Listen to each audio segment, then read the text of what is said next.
সন্তান জন্মের পরে সন্তানের কানের মধ্যে আযান দিয়ে দেওয়া, কানের কাছে আযান দিয়ে দেওয়া, এটা রাসূলুল্লাহর সুন্নাহ, অনেক বড় একটা সুন্নাহ আমার ভাইরা।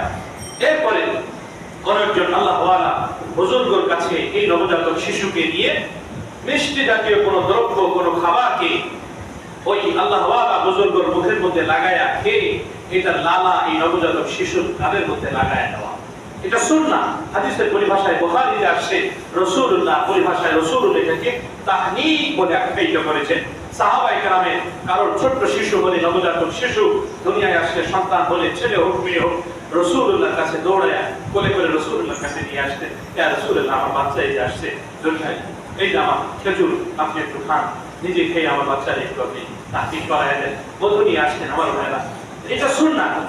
এজন্য হয় মসজিদে নিয়ে আসা বুজুর্গদের কাছে, ওলামাদের কাছে বাচ্চাকে তাহনীক করানোর জন্য, কিংবা কোনো আল্লাহ ওয়ালা বুজুর্গকে আপনার বাসা বাড়িতে নিয়ে যাওয়া, নিয়ে গিয়ে এই তাহনীক করানোর দ্বারা ফায়দা কি হবে, যে একজন আল্লাহ ওয়ালা একজন বুজুর্গ 20 বছর 30 বছর 40 বছর 50 বছর যাবত সেই জবান দিয়ে কোরআনে কারীম তেলাওয়াত করেছে, সেই জবান দিয়ে লক্ষ কোটি বার আল্লাহ আল্লাহ এই শব্দগুলো উচ্চারণ করেছে, সেই জবান দিয়ে এত বেশি আল্লাহ জিকির করেছে, এই পবিত্র জবানের পবিত্র লালা আপনার নবজাতক শিশুর মুখের মধ্যে যখন লাগবে, আল্লাহ চাহে তো এই নবজাতক শিশু একজন জিকির ওয়ালা হয়ে যাবে। সুবহানাল্লাহ।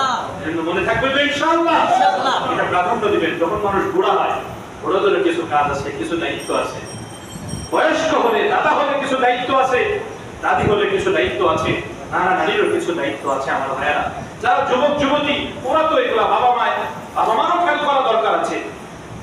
কিন্তু যদি তারা খেয়াল করতে নাও পারে, অভিভাবক যারা মুরব্বীরা আছে, তারা এই সুন্নাহগুলি পালনের জন্য আগে থেকেই তৈরি থাকবে, আগে থেকেই তাদের প্রস্তুতি থাকবে, এবং সবার আগে এগুলা করতে হবে।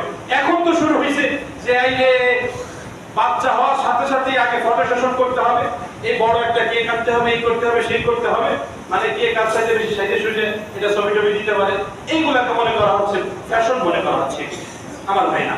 এজন্য সুন্নাহগুলির দিকে আগে খেয়াল করা। সময় হয়ে গেছে আমার ভাই, আমার বন্ধুরা, বলতেছিলাম এই জন্য বাচ্চাকে তাহনীক করানো, কি করানো? তাহনীক করানো। কোন একজন আল্লাহ ওয়ালা বুজুর্গের কাছে নিয়ে মিষ্টি জাতীয় কোন দ্রব্য তার মুখের মধ্যে লাগায়া, এই মিষ্টি জাতীয় দ্রব্যটাকে এই নবজাতক শিশুর মুখের মধ্যে লাগায়া দেওয়া আমার ভাইরা। চতুর্থ নম্বর হলো বাচ্চার জন্য একটা সুন্দর অর্থবোধক একটা নামকে রাখা, সুন্দর অর্থবোধক একটা ইসলামী নাম রাখা, বাঙালি নাম না। আমাকে ভুল বুঝবেন না যে হুজুর বাঙালি হওয়া কি নিষেধ। আরে ভাই, বাঙালি হতে হলে নাম বাংলায় রাখতে হবে, এটা কোথায় পেয়েছে? এটা কোন জায়গায় লেখা আছে? সংবিধানে লেখা আছে? এখন তো এই যে শান্ত, ক্রান্ত, অনন্ত, নান্টু, বল্টু, এগুলা কি? সেন্টু, মন্টু আছে না? এগুলো বলে মুসলমানের সন্তানের নাম। কে রাখলো, কেন রাখলো, চিন্তাও করে না। দুঃখু মিয়া, বাচ্চা মিয়া, এগুলা নাম মুসলমানের সন্তানের। আবার যারা একটু বেশি শিক্ষিত, বেশি একটু নাটক টাটক দেখে, সিরিয়াল মিরিয়াল দেখে, এরা চিন্তা করে যে ওইখানে নাটকের নায়িকার যে নাম আছে, আমার গায়িকার যে নাম আছে, ওই নামে রাখতে হবে। তার মানে কি, ওই নায়িকা জান্নাতে যাবে, এর সাথে সাথে আপনার বাচ্চাও যাবে। আর নায়িকা যদি জাহান্নামে যায়, আপনার বাচ্চাও ওর সাথে সাথে কি সিরিয়াল ধরবে। আপনি যার কথা চিন্তা করে নাম রাখবেন, কিছুটা হলেও তার প্রভাব, ওই নামের প্রভাব আপনার বাচ্চার উপরে পড়বে আমার ভাইয়েরা। এই জন্য নামকে সুন্দর অর্থবহ নাম রাখা, সুন্দর অর্থবহ নাম রাখা। এখন আমরা তো সব জায়গায় মাতবাড়ি বলতে কি, এই ইলেকট্রিক কাজ করার ক্ষেত্রে মাতবাড়ি করি না, চিকিৎসার ক্ষেত্রে আমাদের মাতবাড়ি নাই, ইঞ্জিনিয়ারিং এর ক্ষেত্রে আমাদের মাতবাড়ি নাই। এই জায়গা সবাই বুঝ খুব ভালো, ডাক্তার দেখাইতে হবে একদম স্কয়ারের ডাক্তার, আসবারের ডাক্তার দেখাইতে হবে, নরমাল কোনো মহল্লার ডাক্তার দেখাইলে হবে না। ইলেকট্রিক ইঞ্জিনিয়ার, দেশের সেরা ইঞ্জিনিয়ার আনতে হবে, বাড়ি করব সেরা প্রকৌশলী লাগবে, ওনার সার্টিফিকেট কি, লেখাপড়া কি, কত বছরের এক্সপেরিয়েন্স আছে, এই সবগুলি ভালো জেনে শুনে তারপরে আমরা এগুলা করি। আর দ্বীন ইসলামের ক্ষেত্রে যত মাতবাড়ি, আমি কি কম বসে ইউটিউব থেকে দেখছি না, গুগল থেকে বের করছি, হুজুর এগুলা সব ভালো নাম রেখে দিয়েছি গুগলে রেখে। গুগল তো ভালো মন্দ যা আছে সব দিয়ে দিয়েছে, আপনি তো আরবি ভাষা বোঝেন না। এই জন্য যিনি আরবি ভাষায় অভিজ্ঞ প্রাজ্ঞ এমন একজন মানুষ থেকে আপনি নাম পছন্দ করেন কয়েকটা নাম, এর মধ্য থেকে সুন্দর যে নামটা, সুন্দর অর্থবোধক যে নামটা, ওই নামটা আপনার বাচ্চার জন্য চয়েস করবেন আমার ভাইরা। রাসূলুল্লাহ বলেছেন যে নামের মধ্যে নেককারত্ব এবং তাকওয়া বোঝায়, খোদাভীতি বেশি বোঝায়, ওই ধরনের নাম রাখা। আল্লাহ রাসূল বলেছেন আল্লাহ পাকের কাছে সবচেয়ে পছন্দনীয় নাম হলো দুইটা, একটা হলো আব্দুল্লাহ, একটা হলো আব্দুর রহমান। সুবহানাল্লাহ। বড় আশ্চর্যের বিষয়, মাশাআল্লাহ, মাশাআল্লাহ, আলহামদুলিল্লাহ। আজকে পৃথিবীর মধ্যে সবচেয়ে বেশি হচ্ছে মুহাম্মদ নামের শিশু। সুবহানাল্লাহ। আমার রাসূলকে আল্লাহ কত পছন্দ করেছেন। শুধু পৃথিবীতে না, ইউরোপ আমেরিকার মধ্যে সবচেয়ে বেশি পছন্দের নাম এখন কি? মুহাম্মদ। সবচেয়ে পছন্দের নাম কি? মুহাম্মদ। আমাদের মুফতি দেলোয়ার সাহেব আকবর কমপ্লেক্সের অনেক বড় মুফতি, বাংলাদেশের এই 2, 3, 4 জন 5 জন হাতে গোনা বড় মুফতির ভিতরে একজন। হুজুর এই নামকে এত পছন্দ করছে, ওনার 3টা ছেলে, 3 ছেলের নামই মুহাম্মদ। মুহাম্মদ আউয়াল, মুহাম্মদ সানি, মুহাম্মদ সালেস। সুবহানাল্লাহ। এত পছন্দ করছে এই নামকে। আলহামদুলিল্লাহ। আমার ভাই, আমার বন্ধুরা, এখন আমরা কি করি? বাঙালি একটা সংস্কৃতি আছে যে নাম যাই রাখি না কেন শুরুতে মোহাম্মদ থাকবে, কিন্তু মোহাম্মদ বলে জীবনও ডাকবো না। কোন শিশুর নাম মোহাম্মদ থাকলে শুধু মোহাম্মদই রাখবেন, বা এরপরে এমন একটা রাখবেন যে ওইটা বলে ডাকবেন না, মোহাম্মদ বলেই তাকে ডাকবেন। আমার ভাইরা, এর একটা আরেকটা হলো নামকে আল্লাহ পাকের দাসত্বের নামের সাথে, দাসত্বের গুণাবলীর সাথে মিল রেখে নাম রাখা। আমার ভাইরা, নবীদের নামে নামকরণ করা, সাহাবীদের নামে নামকরণ করা, এই পূর্ণ মানুষগুলি যে এরকম আল্লাহর জন্য, দ্বীনের জন্য ফেদা ছিল, আপনার এই শিশু, এই নবজাতক শিশু, এই বাচ্চাটাও দ্বীনের জন্য, ইসলামের জন্য, আল্লাহর জন্য ওই রকম ফেদা হবে, ওই রকম বিনয়ী হবে। আমার ভাইরা, আমাদের যে সমস্যাটা বর্তমান সময়ের মধ্যে হচ্ছে সেটা হলো আমরা নামকে বিকৃত করে থাকি। নামকে কি করে থাকি? বিকৃত করে থাকি। দুই ভাবে নামকে বিকৃত করি। একটা সুন্দর নাম, ঢাকার ক্ষেত্রে এটাকে, ঢাকা শহরে অনেক বেশি হয়, এটা অনেক বেশি এটা হয়, নামকে বিকৃত করে। একজনের নাম হাসান, তো এটাকে হাসাইন নিয়ে বলে, আছে না নাই? বলা আছে না নাই?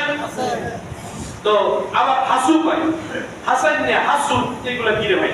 হাসান এত সুন্দর একটা নাম, এটাকে রেখে আপনি হাসাইন নিয়ে এত বাড়াইয়ে এরকম ব্যাখ্যা করে বলার অর্থ কি? এগুলো গোনাহে কবিরা। বলেন এগুলো কি? বলেন মুখ দিয়ে বলেন এটা গোনা। এটা কি? গোনাহে কবিরা। বলেন গোনাহে কবিরা। এগুলো কি? গোনাহে কবিরা। কোনোভাবেই এটা করা যাবে না, নামকে বিকৃত করা যাবে না। এটা এক ধরনের বিকৃতি। আরেক ধরনের বিকৃতি আমরা করি, সেটা হলো আল্লাহ পাকের দাসত্বমূলক যে নামগুলো আছে। নাম রাখছে গোলাম রব্বি, নাম রাখছে ফজলে রব্বি, নাম রাখছে আব্দুর রহমান, আব্দুল সাত্তার, আব্দুল খালিক, আব্দুল গফফার। কত সুন্দর নাম, মাশাআল্লাহ। কিন্তু কি বলে? এক গফফার। আরে আব্দুর রহমানকে রহমান বলে রাখতেছে, আব্দুল খালিককে সরাসরি খালেক বলে রাখতেছে, আবার কেউ খালেক দিয়ে রেখে দেয়। আল্লাহ, কত বড় কথা এটা চিন্তা করছে। এটা কত বড় জঘন্যতম অপরাধ। মাখলুককে স্রষ্টার নামে রাখতেছে। নাউযুবিল্লাহি মিন যালিক। অনেক ক্ষেত্রে এটা শিরক হয়ে যাচ্ছে। আমার ভাইয়া, অনেক ক্ষেত্রে এটা শিরক হয়ে যাচ্ছে। যে বাচ্চার নাম গোলাম রব্বি, ফজলে রব্বি, তাকে রব্বি বলে ডাকতেছে, শুধু রব্বি বলে। এই রব্বি এদিকে আসো। আরে রব্বি মানে আমার রব, আমার আল্লাহ। কত ফজলে রব্বি, রবের অনুগ্রহ। গোলাম রব্বি, রবের দাস হোক। তো রবের দাসকে যদি রব বলে রাখেন, এটা গোনা না? বলেন গুনাহ। শুধু গোনা না, মারাত্মক গোনা, অনেক বড় গোনা এটা। এটা না আমার ভাইরা, নামের বিকৃত আমরা কোনোভাবেই করবো না। আর নাম এত বড় রাখবো না, মানে এত বড় নাম রাখছে শুরুতে মোহাম্মদ, আব্দুল করিম, আব্দুল সত্তার জি, অবক্তবক দিয়ে এত বড় একটা, কারণ আসল নামই তার খুঁজে পাওয়া যায়। আসল নামই তার কি খুঁজে পাওয়া যায় না আমার ভাইরা। এই জন্য কোশ্চিন কালো আমরা এই কাজ করবো না। নাম সংক্ষিপ্ত, ছোট, সুন্দর, অর্থবহ যেন হয়। মনে থাকবে তো ইনশাআল্লাহ? এই কাজগুলি করবেন, অন্তত এই দায়িত্বগুলো নিজের কাঁধে নিয়ে নামার ভাই। যদি আপনি আরবি ভাষার উপরে প্রাজ্ঞ, অভিজ্ঞ হন, অবশ্যই আপনি নিতে রাখবেন, কোনো আপত্তি নেই তাতে আমাদের। কিন্তু যদি আপনি এই ভাষার উপরে আপনি প্রাজ্ঞ এবং অভিজ্ঞ না হন, তাহলে অবশ্যই যারা ভাষাবিদ, এই ভাষা যারা পড়েছে, ভাষায় যারা অভিজ্ঞ, অবশ্যই তাদের থেকে আপনি পরামর্শ নেবেন।